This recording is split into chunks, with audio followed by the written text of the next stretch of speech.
Good morning, students. Am I audible, clear? Yes, sir. Oh, okay, fine.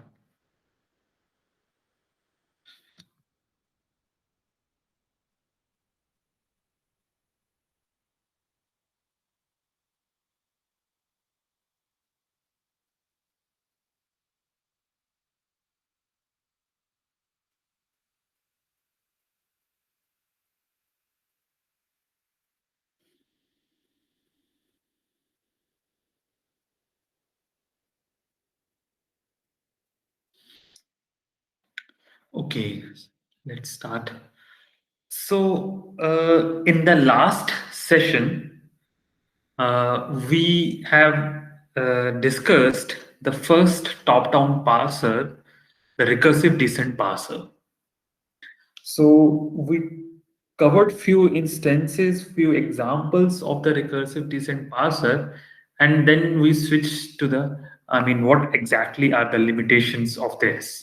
So we said if we came across such type of productions here, the same non-terminal is deriving two different things here.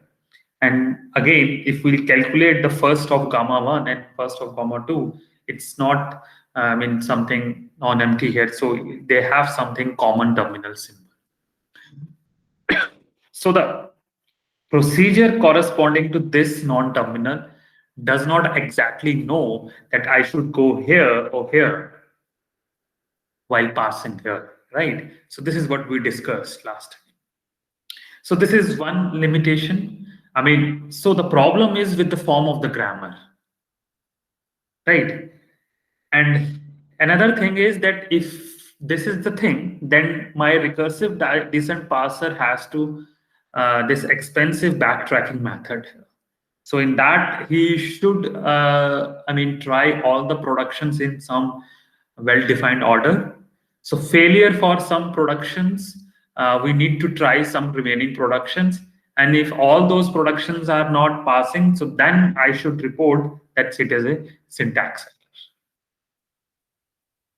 So if my recursive descent parser has to support the backtracking with the same grammar. And another disadvantage we saw that, left recursive grammar cannot be handled by this recursive descent parser because it is going to loop forever for the following productions of this form, which we have discussed last time also. So this is subsequently going to call each and every time to itself. So things are not going to work. So again, the problem is with the form of the grammar. If we have this form of the grammar, so this can be removed by rewriting the grammar in this form. If this is the current form of the grammar, which is left recursive, as you can see, because of this, so we can introduce the alternative form of the grammar here. And now I can execute the recursive descent parser for this. I can write the procedure for this non-terminal and for this new non-terminal without any ambiguity issues. So again, guys, the problem is with the form of the grammar here. So this is where we stopped. So I hope there is no doubt till this point. Otherwise, we can proceed forward then. Yes. Even in the previous problem, if we modify the grammar, then we might not require backtracking, sir. Correct. So that's what I'm saying. That if you will rewrite the grammar in a proper form, then obviously you do not require this, right? But here, backtracking doesn't happen. In this case, because this problem is something different. So this problem is something different, and this is also different. Fine. Yes, sir. Okay.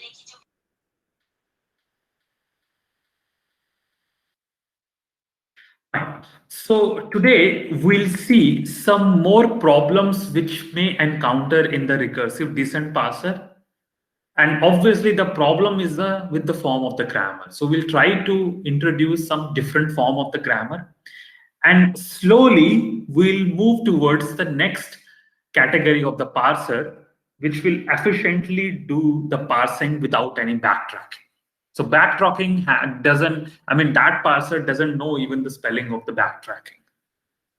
So we have to highlight some more, problems, related to the form of the grammar, and then we'll switch to the next form of our top-down parser.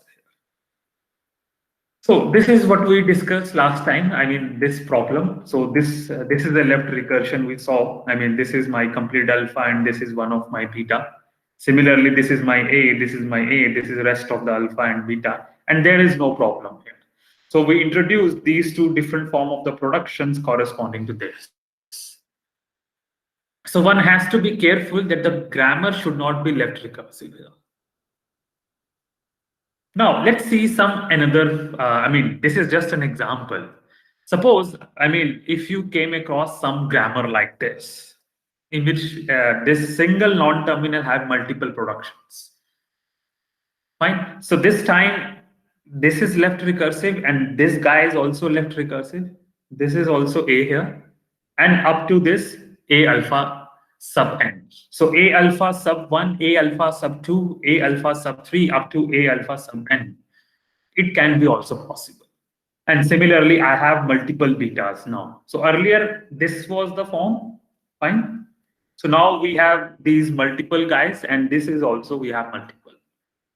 So how shall we remove it? The same scenario. So what I did for this, if I'll write it quickly. So we said, let me bring this beta A dash. So that is a new non-terminal, and this is one of my new production here. So same exactly, I am going to do this here also in order to remove this left recursion from this underlying grammar here. So see here, so what we do here, so this is my A here, and this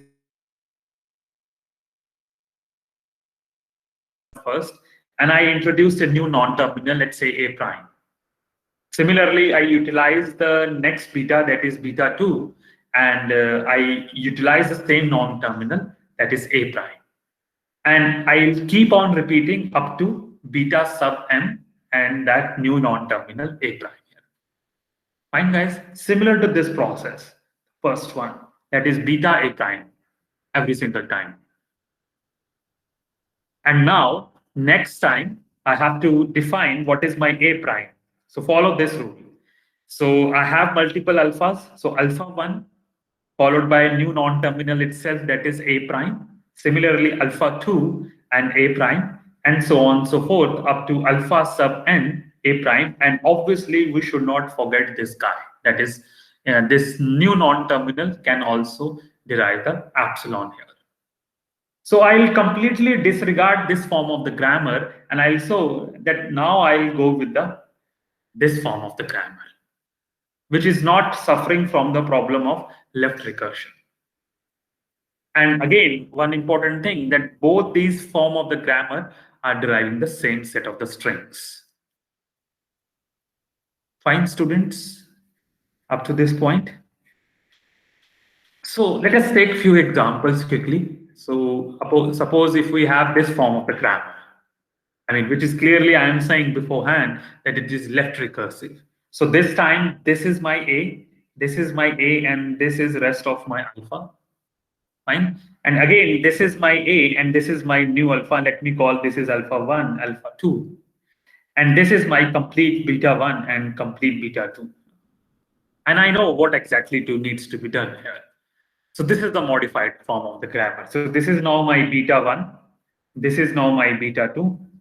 Fine. And this is my new non-terminal, that is A prime here, where I further define my new non-terminal, that is alpha 1. And this is my complete alpha 2, and this new non-terminal followed by it. This new non-terminal can also derive the epsilon here. So this has to be done so that some level of ambiguity can be resolved. I should not say completely, but we are just changing the form of the grammar so that some unique decisions can be taken by your parser. This is the motivation, that why we are modifying the form of the grammar. Fine, guys. Now we have another thing, that is indirect left recursion. Sometimes by looking at the form of the grammar, it appears that it is not left recursive, but it may. I mean, some hidden things are also come, because as of now, I can see the only left recursion I can see up to this point. But if you'll see that if I'll substitute the S in this particular non-terminal, so further more expansions would come, which will obviously give rise to the left, I mean, some more productions which are left recursive here, like this. If I have just substituted these two guys here in place of S, so that is AAT, and also S is deriving B, so BD, and epsilon is already derived by this. Now I know this is my A and this is my alpha 1, this is again my A, and this is my alpha 2.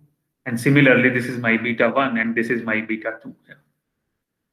Now I can do that thing again. So there is no problem with this. So we rewrite as it is. So the problem is here, beta 1, that is BD, here, new non-terminal A prime. Similarly, beta 2 is epsilon itself. So epsilon into something, we know that is something itself. So that's why we disregard that epsilon part here. So that will simply come A prime. Whereas A prime is alpha 1, that is C, and the itself the new non-terminal A prime. Similarly, alpha 2 and A prime followed by epsilon here. Fine, guys, everything is fine up to this point. So we have just discussed how to handle the left recursive grammar. So we have to introduce a new modified form of the grammar for the direct as well as the indirect part. Okay. So now let's see few other problems which can exist into your grammar here. I mean, as we discussed, I mean, left recursion cannot be handled by the recursive descent parsers. Suppose, I mean, if my form of the grammar is something like this, suppose I'm writing something, let's say B here, and here also I'm writing, let's say, this thing here. Suppose this is one of the production rule for the grammar here. Can you design that recursive descent parser for this? I mean, some partial production of this grammar, or I'll say, can you design the recursive or non-recursive procedure corresponding to this non-terminal? Come on, guys. Question has been asked to you. Respond. Will you face any issue while writing the procedure corresponding to this non-terminal A? We just discussed recently. Yes, sir. What is the issue? Sir, first of all, when we are detecting this A letter, small a, then how do we really decide whether we have to go for Whether B or we have D? to go for this. That means the first of this is not simply equal to 5 here. I mean, they have something common here, which is this. So the procedure doesn't know whether I should go for this or this. So recursive descent parser says, oh, come on, let me do the backtracking. But we said we are not supposed to accept the backtracking. We need the solution. So what exactly is happening here? There are some common factors corresponding to these two productions of the A, and which is nothing but this A here. So we have to convert this grammar into a left factored grammar. So this is called left factoring. Fine? I mean, in which we have common factors.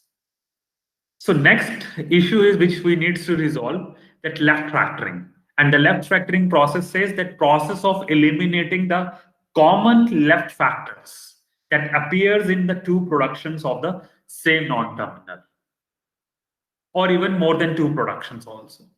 So I have here alpha and alpha. So my alpha could be any string of terminals and non-terminals. Remember. And my beta 1 and beta 2 can be different. And again, it is a string of terminals and non-terminals here. So what should I do? Just like left recursion part, I have to introduce a left factored grammar, which does not have the common left factors here. So I'll say removal of left factoring will give me this form of the grammar. So here what we did, So A, the same non-terminal, let me write that left factor only one time. I introduced a new non-terminal, A prime, let's say.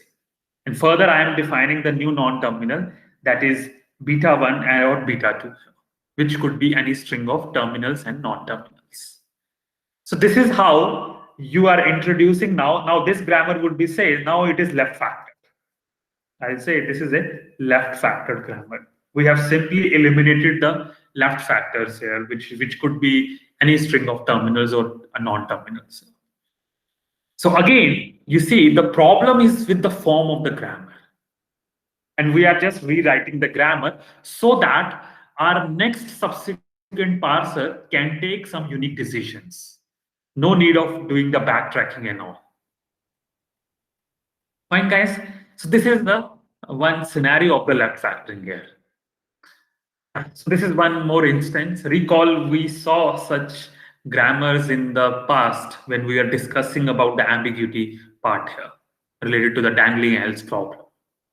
So we have the left factoring here, right? So you can see, I mean, we have certain things here which is completely, my alpha 1 or alpha 2 with respect to beta 1 and beta 2. So you can see the common left factors here. If expression, then statement. Similarly, if expression and then statement, both are common, right? And the else part is something different here. And here we can say it is simply epsilon here. So I need to apply the same rule here. So I'll say, if I'm introducing the left factored grammar, so I'll say I'll write only one time the common factor, that is if expression then statement, and a new non-terminal, let's say statements. Fine. This is your A prime. And let's say this is your alpha, which is common here. And now statements is either this beta 1, and beta 2 here. So in case of this is epsilon and this is else statement here. Now the parser says I can take the unique decisions. Now there is no problem. So first of this guy is something different, and first of these guys are also something different. Now I can write the procedures for it. But obviously we are not going back, we are moving ahead towards some new different powerful parsers. Fine, students, the left factoring concept. So this is left factored grammar now, in which we do not have common left factors. Now, the one last thing which we have to understand before taking the next parser here is follow set here. Follow set. Now, just like we understood recently, what is the significance of the first set calculation? Why do we require that? Because we always need to know what is the first set of tokens which are supposed to be derivable from the right-hand side of the production, so that those can be matched with the current lookahead token, and subsequently we can pick that production. But what is the significance of the follow set? You may or may not have heard this term, frequently on this follow set. So let us take one example that why this thing is required here. The follow set here. Let us say we have one grammar, very simple grammar written in a very generalized form. And suppose we need to parse the string here that is AB here, right? And somehow, let's suppose my derivation has reached at this point. Fine. Now we have to think now like a parser, not as a human, because parser is not, simply unintelligible. So parser doesn't know which production I should choose, because now I have two possibilities, whether I should go for B derived C or epsilon. Fine. And I clearly know, being a human, if I reduce it with the epsilon, then obviously I'll get the AB which exactly I need here. But how this intelligence has to be built by the parser itself. So parser says, I need some collection of sets which exactly facilitates me in order to do this. So parser says that, let's suppose at a certain point of time, your top-down parse tree is something like this. So parser should know that if I will vanish this symbol by taking this b derives epsilon, then only I'll come to know that I have derived the string AB here.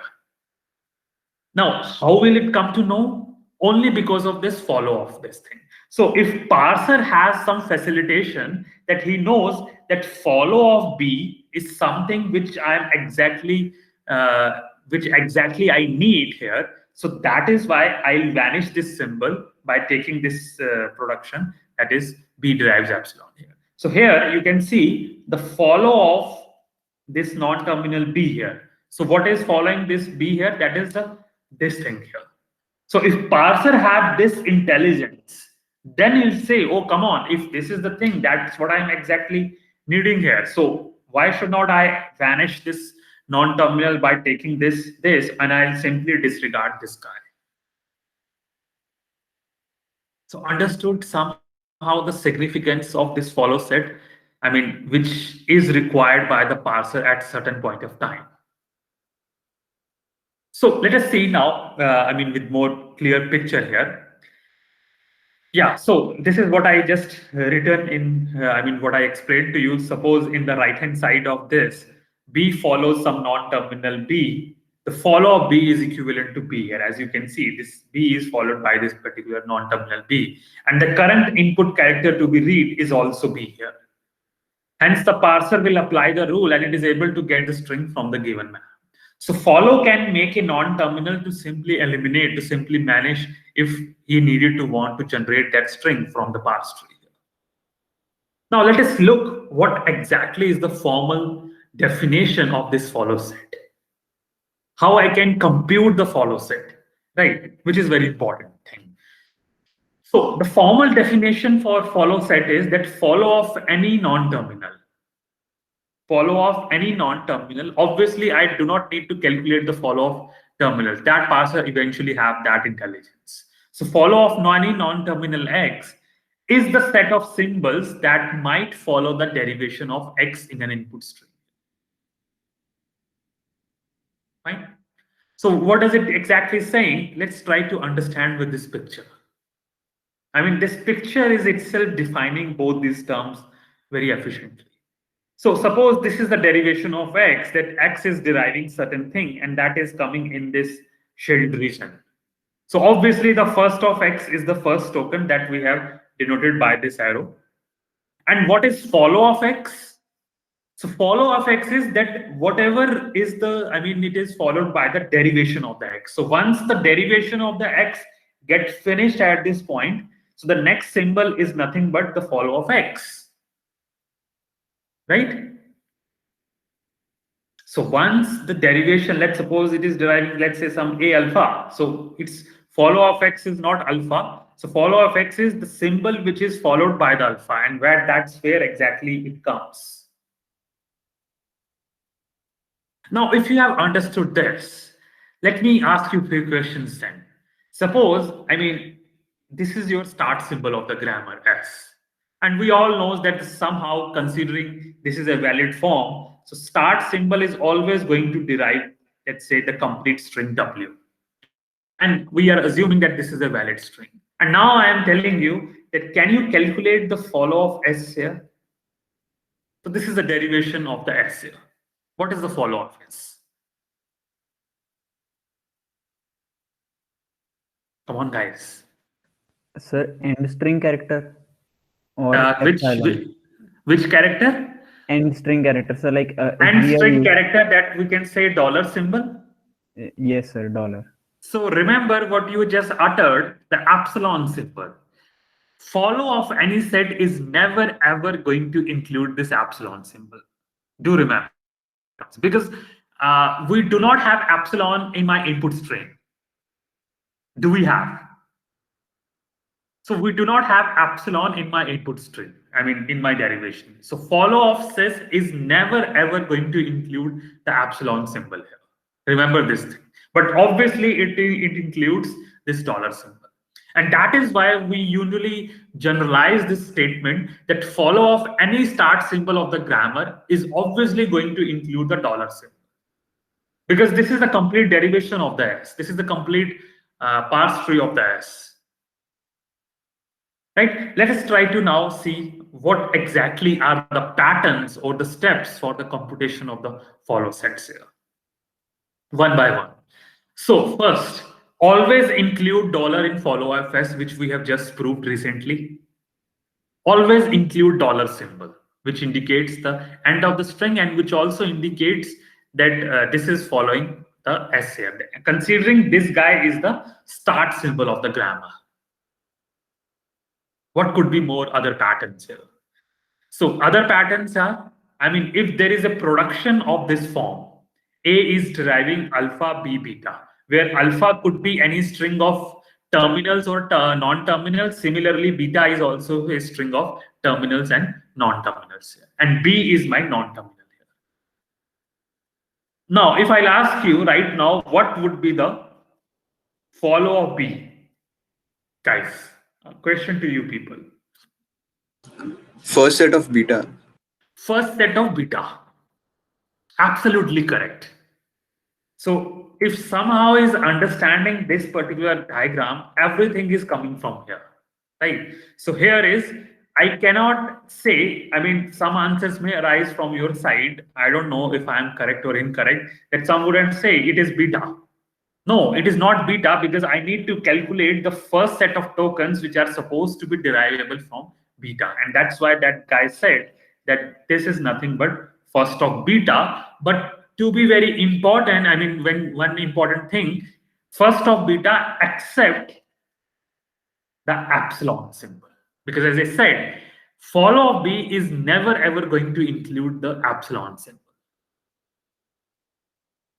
So if there is a production of this form, then everything which is in first of beta except epsilon must be in follow of B here. This is one pattern one has to remember. Fine, guys. Another pattern is again the same thing, that if there is a production of the form like this, again the same form, alpha could be any string of terminals and non-terminals. Similarly, the same is the definition for beta as well.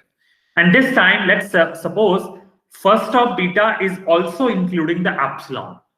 Then what is my follow of B again in that case?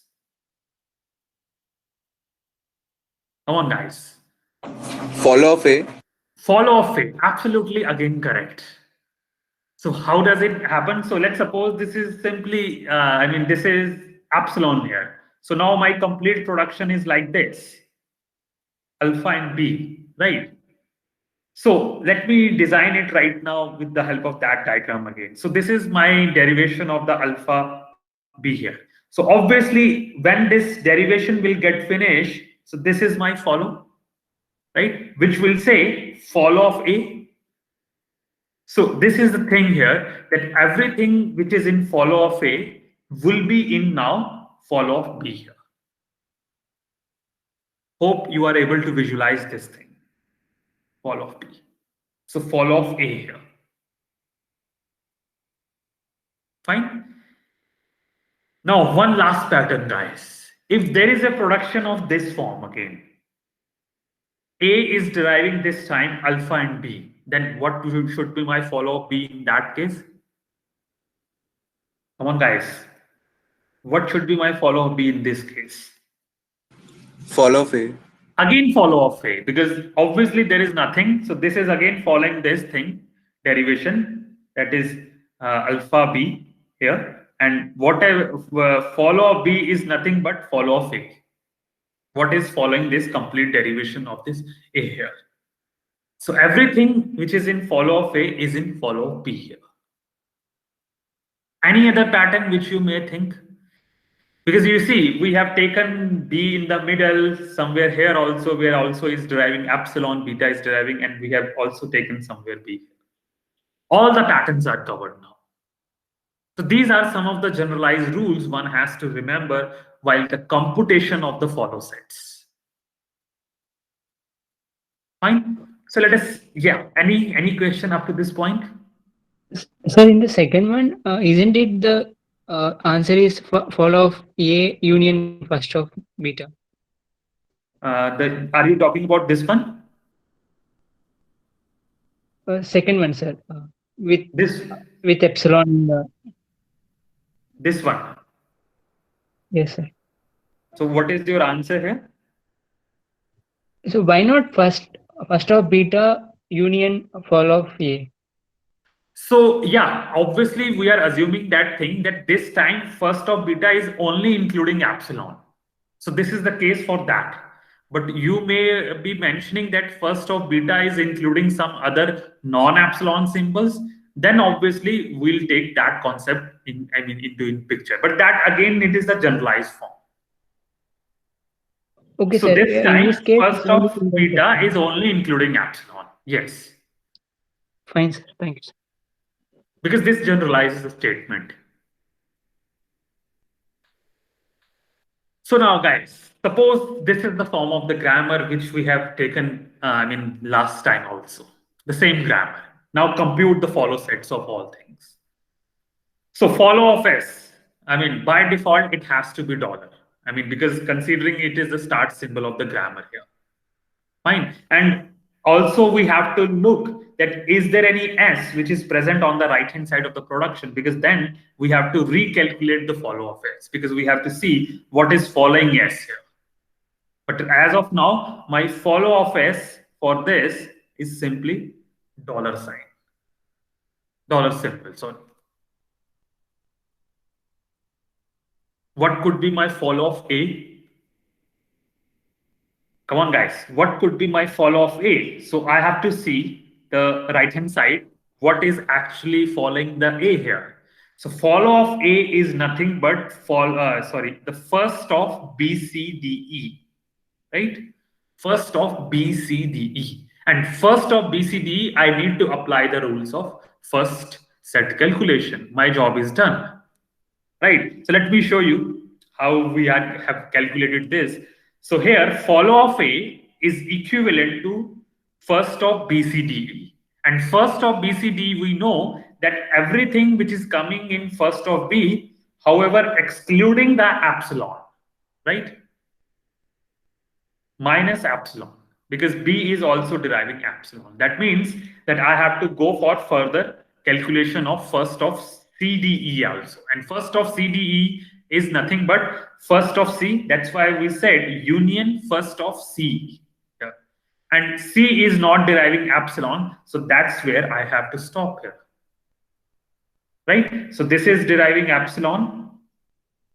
But this is not deriving epsilon. This is only deriving C. So small CDE is the first of CDE is C itself. So B and C are going to be included in the follow of A here. And that makes sense, as you can see, because B is deriving B and C is deriving C here. Fine, guys. Similarly, follow of C, if you can take, just because of this, I have written the explanation. That means first of DE, follow of C here. So first of DE means first of D minus epsilon. Everything which is coming in first of D except epsilon. And since it is epsilon, then I have to also calculate the first of E. And first of E, everything which is in first of E except epsilon. Fine. And one important thing, guys, this is something becoming like this because last guy is also deriving the epsilon. Fine. That means now, since this guy is also deriving epsilon, that means I have to shift here because this is becoming something like this. A, B, C, D, E. And last guy is deriving epsilon. That means whatever is in follow of S is also in follow of C. And that's why we did this guy also. And the final picture is this, which is D, E, and dollar sign. Hope you understood this point. So like of these guys here. Follow of D and follow of E is both including the dollar symbol here. Just compute the follow of E one more time here. If you have not still able to visualize. So follow of E is, again, just because of this. So this is the complete derivation of this S here. So follow of E here is, that means simply what is follow of S here. and follow of S is nothing but, so let me write here. So follow of E is nothing but follow of S, and which is, we know already, that is $sign. Fine, guys, any confusion, anything which you want to ask?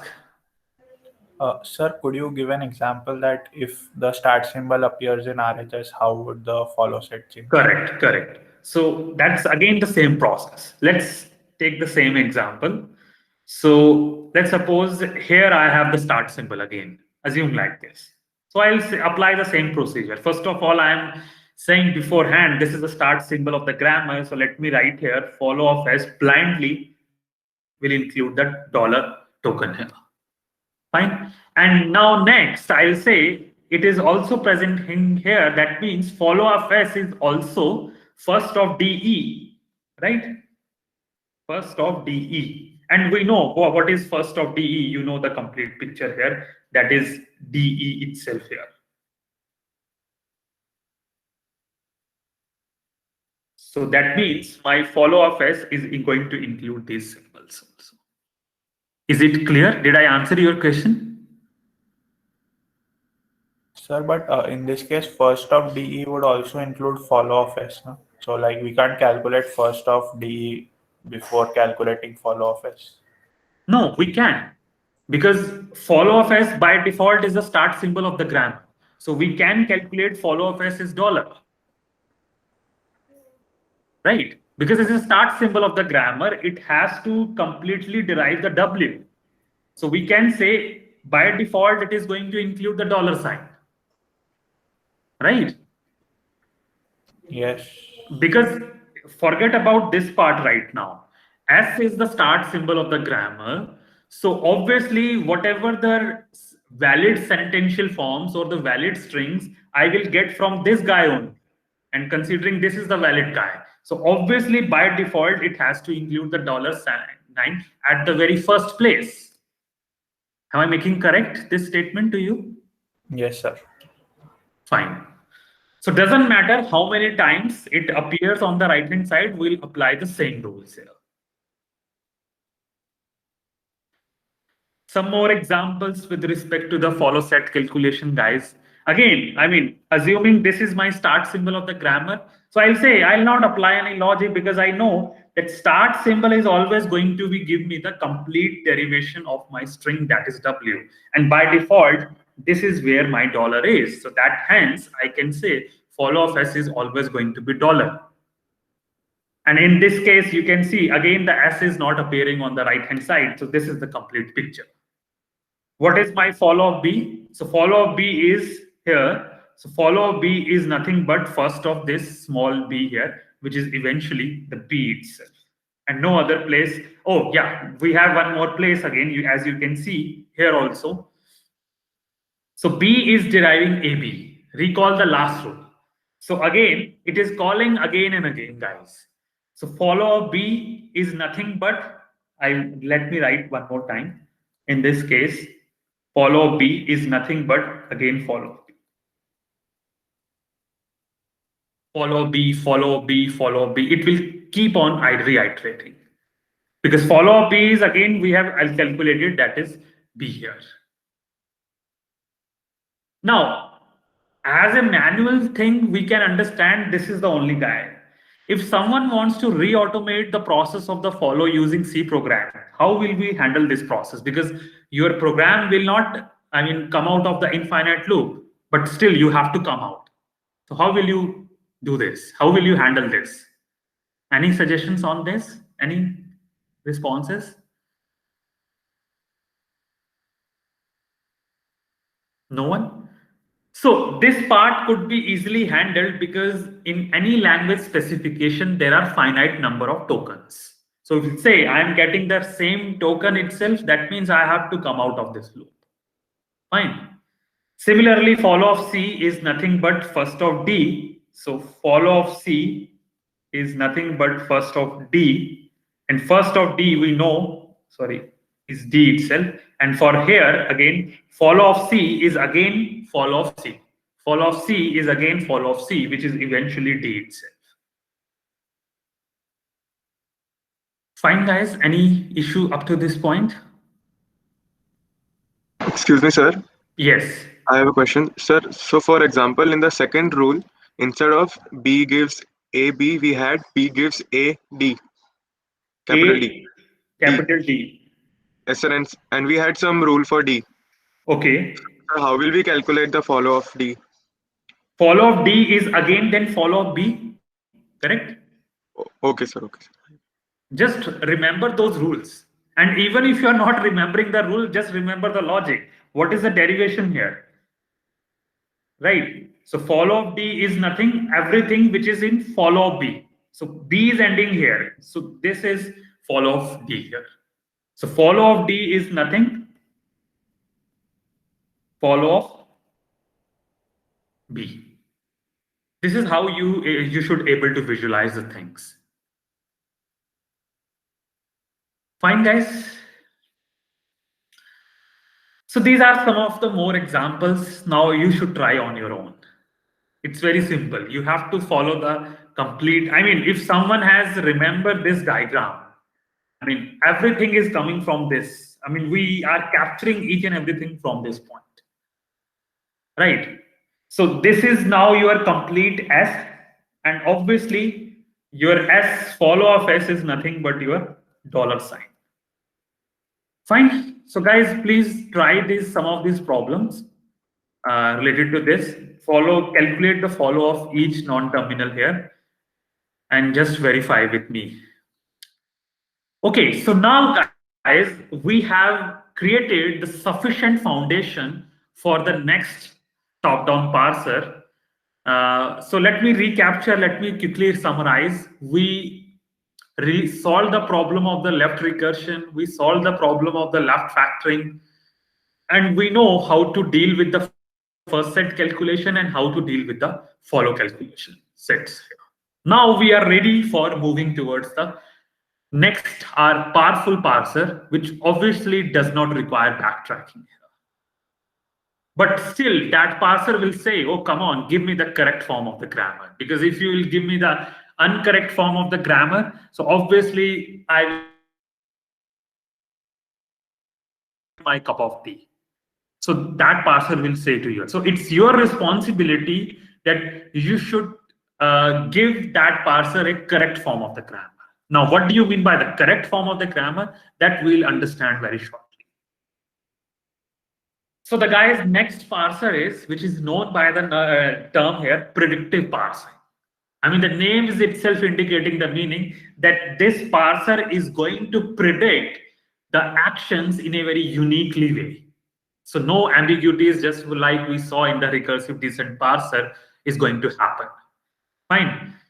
So it's completely a non-recursive top-down parsing method with simply no backtracking and all.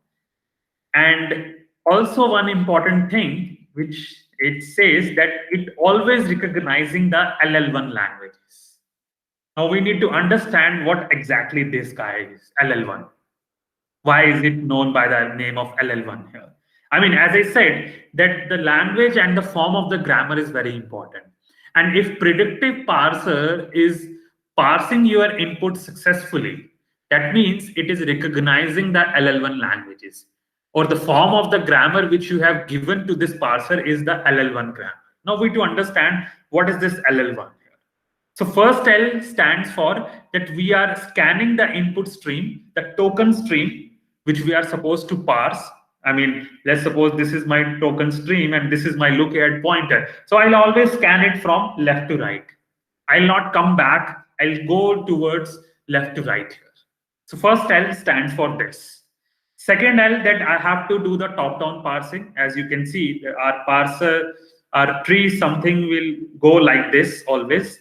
So that's why it is saying it is always going to give you the leftmost derivation. What does this one stands for? Any guesses on this, guys? What does this one stands for?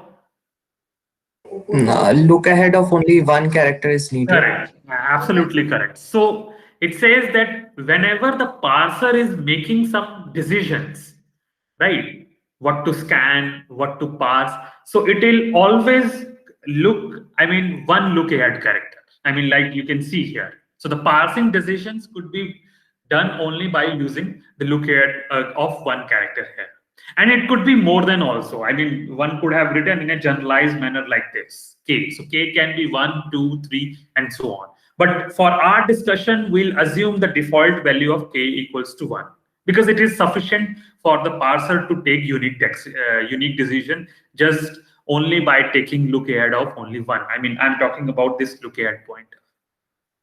So that is why these languages are called, the form of the grammar and the languages which is going to be recognized by this form of the grammar, by this form of the parser is LL1.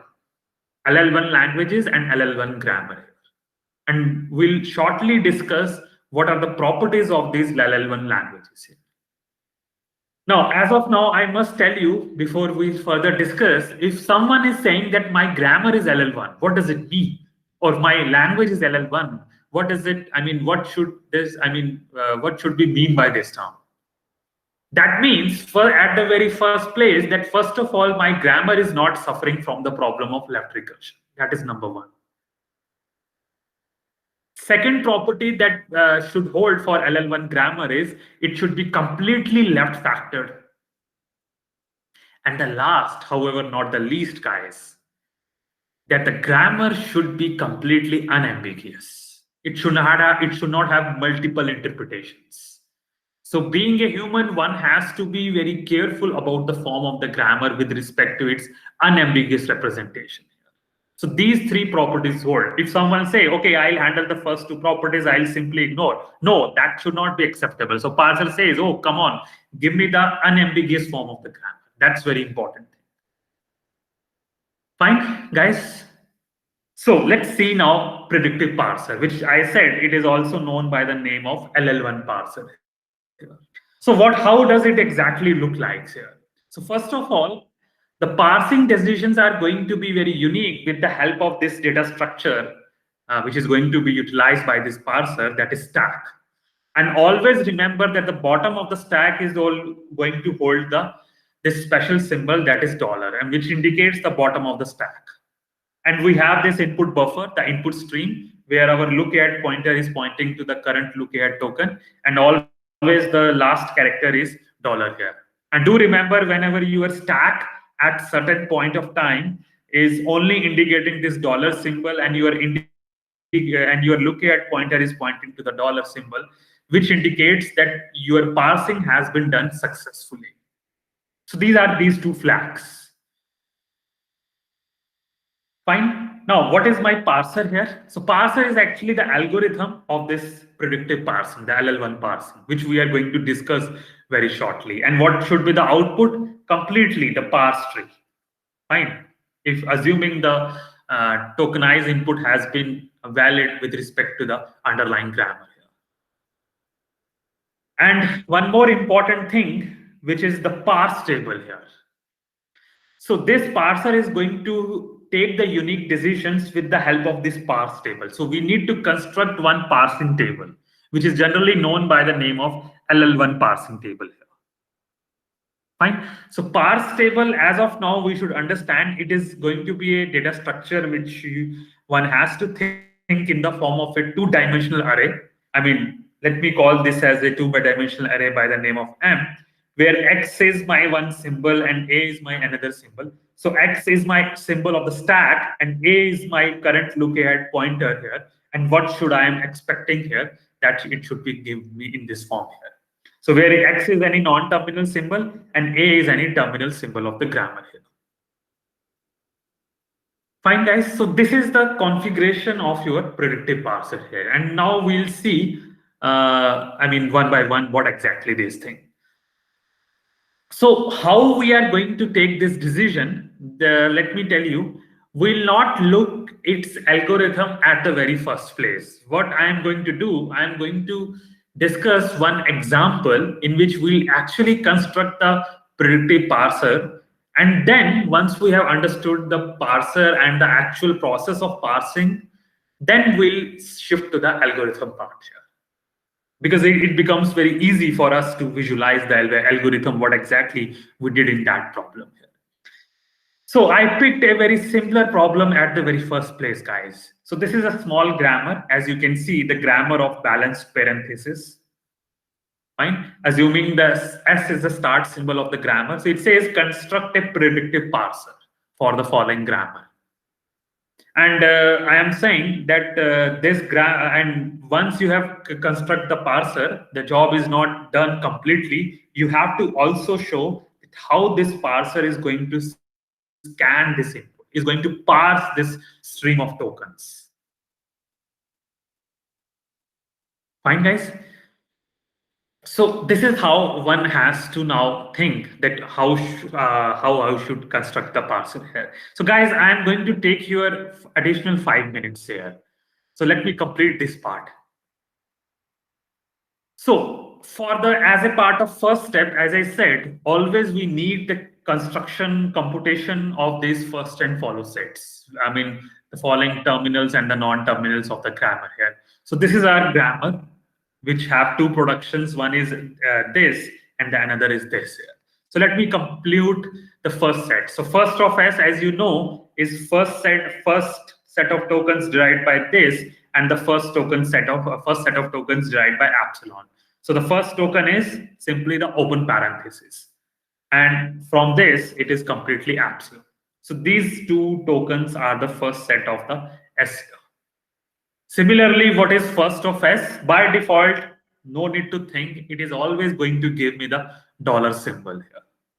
And S is also present here. So follow of S is nothing but first of, I must write here, that is closed parenthesis here. And this is what we have written here. So dollar and the closed parenthesis. Fine, guys. So we only have one non-terminal in this small grammar. Now the next step is to construct the parse table. And once the parse table is constructed, then almost 90% job is done. The only 10% is we actually need to do the parsing the given input. Fine. So let us see step by step the construction of the parse table here. So with respect to the parse table, we have the given grammar, we have the first set and the follow set here. So as I said, parse table is a two-dimensional array, as you can see at the first place. So where the rows could be filled by the these grammar symbols, which are non-terminals. So in our case, we only have the one non-terminal here. That's why we have written here. And the terminal symbols would be the actual tokens, which will be found in our input stream. So you can see the open parenthesis, the closed parenthesis, and guys, one more important thing, we should not forget about the dollar symbol, because it is also a part of our token, this input stream here. And remember, never ever include the epsilon symbol in your input stream, as I said earlier to you. Fine. So this is the first step of the construction of the parse table here. Now I need to fill these entries, guys. I mean, what exactly? And now what do you mean by these entries? Why I'm filling this? Now it says what? It says at any point of time, if my top of the stack is assuming S here, fine, and my input stream, I mean the current look ahead is pointing to this this open parenthesis. So what should I do? I mean, what should the parser do? This is what it means here. That my top of the stack is containing the symbol S, and my look ahead is pointing to the look ahead pointer is pointing to the open parenthesis. Similarly, at certain point of time, my top of the stack is S, my look ahead pointer is pointing to the close parenthesis. What should I do? My top of the stack is S, and my look ahead pointer is pointing to the dollar symbol. What should I do? This is what exactly parser is capturing the information, and that too uniquely, right? So now let us see what exactly is happening here. So suppose my top of the stack is S, and my current look ahead token is pointing to the open parenthesis. So this is what exactly I should do here. Now what does it mean? Simply pop the stack with, pop this S from the top of the stack and immediately replace with this right hand side here. Keeping the leftmost symbol on the top of the stack here. This is what exactly means. And why we have put this entry? Because you know that the first of S is including this particular symbol, that is open parenthesis here. I mean, this particular thing, not first of S, the first of this particular thing.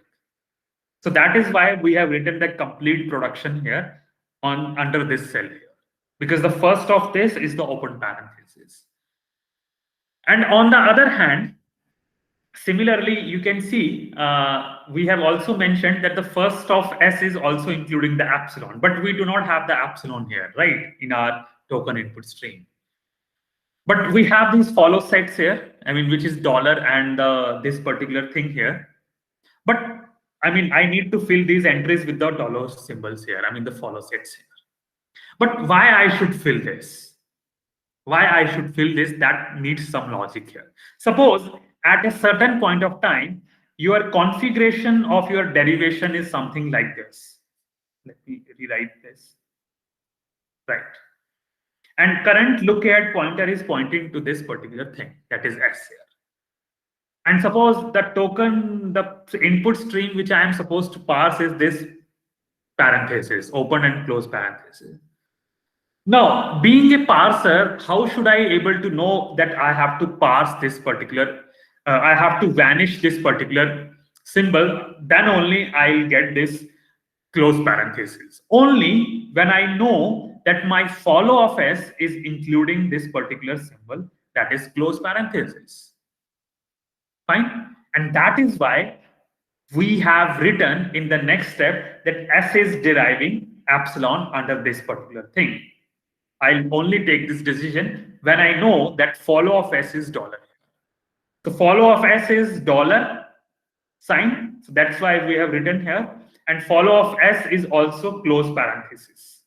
Because at a certain point of time, my configuration would be something like this also. Let's say like this.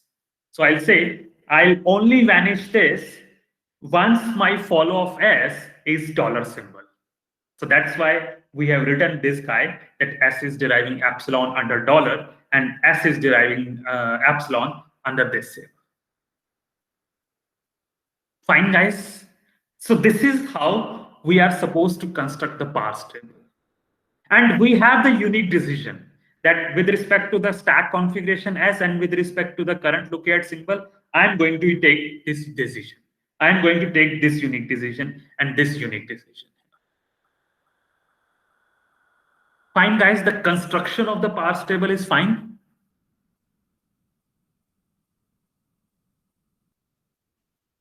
So, Yes. so there can be another string where there's nothing, like no brackets, no parentheses. How will Right, right. So in that case, what would be my configuration? My configuration would be something like this, right? So I'll only vanish this because I know my follow of S is dollar, right? Okay, okay. Thank you, sir. Now, guys, I'll slightly take your 1 minute more because we are supposed to complete this parsing otherwise, right? So this is the construction of the parse table. Now, the one important step, guys, which we have even left out, this thing that I need to parse this uniquely with the help of this parse table here. Fine. So how I'm going to do, let's suppose this is my stack. And this time the stack is of not of operating system, it is a stack of my parser, which is immediately filled with the dollar symbol on the top of it. And my current lookahead pointer is pointing to this particular symbol, that is this thing here. Fine. And I should immediately push the S symbol on the top of the stack because from here I have to start. And my tree will look like this right now. So what should I say? I should read this that my configuration on the top of the stack is S and my lookahead pointer is this. So what should I do? I should do this guy. Fine. This is my stack configuration and this is my input configuration. So what should I do? I should simply pop this guy and I should push the right-hand side of the production on the top of the stack, keeping the topmost symbol, the leftmost symbol on the right-hand side here. So that's where we have to think like this and this. So you see, the leftmost symbol is kept on the top of the stack in reverse order. Fine. And this is what I have done till now. So I just need to capture this. Now my current lookahead pointer is pointing to this symbol and my top of the stack is this. So what exactly happened here? The match operation, guys. So this is completely matched. So just pop this and increment my lookahead pointer to the next symbol here. Fine, guys. Similarly, my top of the stack is now S, and my current lookahead pointer to the next open parenthesis. So same operation I have to do one more time. I just need to push these three symbols, keeping the leftmost symbol on the top of the stack here. And again, my lookahead pointer is pointing to the current symbol, that is open parenthesis, and my top of the stack is also the open parenthesis. So that means match operation has been performed, and my lookahead pointer should point to the next input symbol here, that is the closed parenthesis. Now, my top of the stack is particular this. So this thing, let me capture this, which we have exactly done at this point. So my top of the stack is S now, and this time it is closed parenthesis. So let me look at the parse table. So now this time, this is what I'm referring here. So what should I do? S is deriving epsilon. So that means simply I'll capture this and I'll pop this S. Fine. This is what I do. S is deriving epsilon. So I just pop this and I denote this by return null here. That is epsilon here.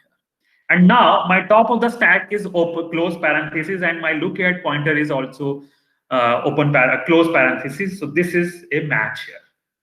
Let me pop this, and I should increment my lookahead pointer. And again, my lookahead pointer is pointing to the close parenthesis, and my top of the stack is also retaining. This I did not pop earlier. So my top of the stack is also pointing to this close parenthesis. So this I should also pop here, and I should increment my lookahead pointer.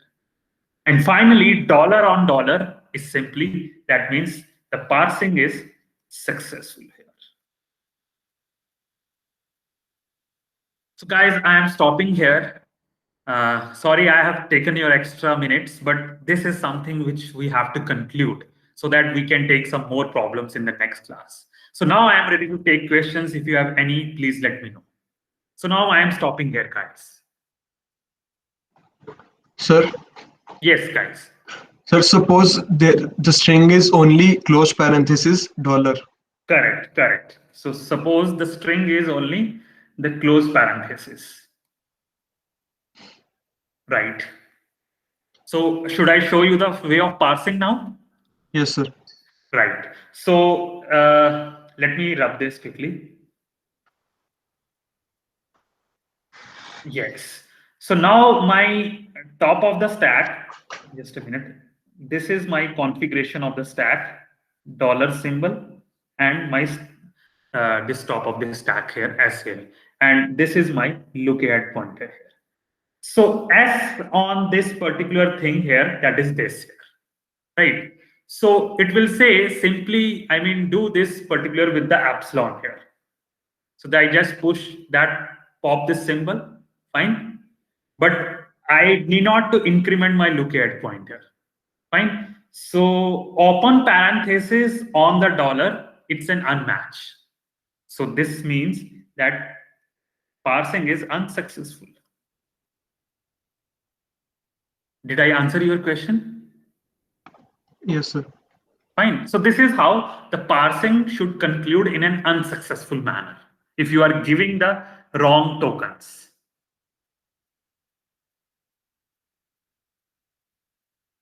So the parse tree does not construct in this way.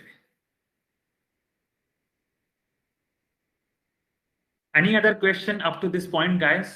Any other question? Sir? Yes. After removing left recursion and left factoring our grammar, there is a disadvantage of the recursive descent parser, right? Can you please repeat one more time what exactly you Sir, said? after removing the left recursion and left factoring our code, there is no disadvantage to the recursive descent parser, right? There is no, your voice is breaking. There is no disadvantage. Right. So if you have corrected the form of the grammar, then recursive parser descent says, oh, come on, now you can come to me. I'll do it without even backtracking. Is this what you are saying? Yes, sir. Yes. Yeah. So this has to be, very clear. But LL1 is also saying, give me the correct form of the grammar. I cannot handle your left recursive grammar and non-left factored grammar. Fine. Okay, sir. Thank you. Okay, guys, any other questions? Otherwise, then we can stop then.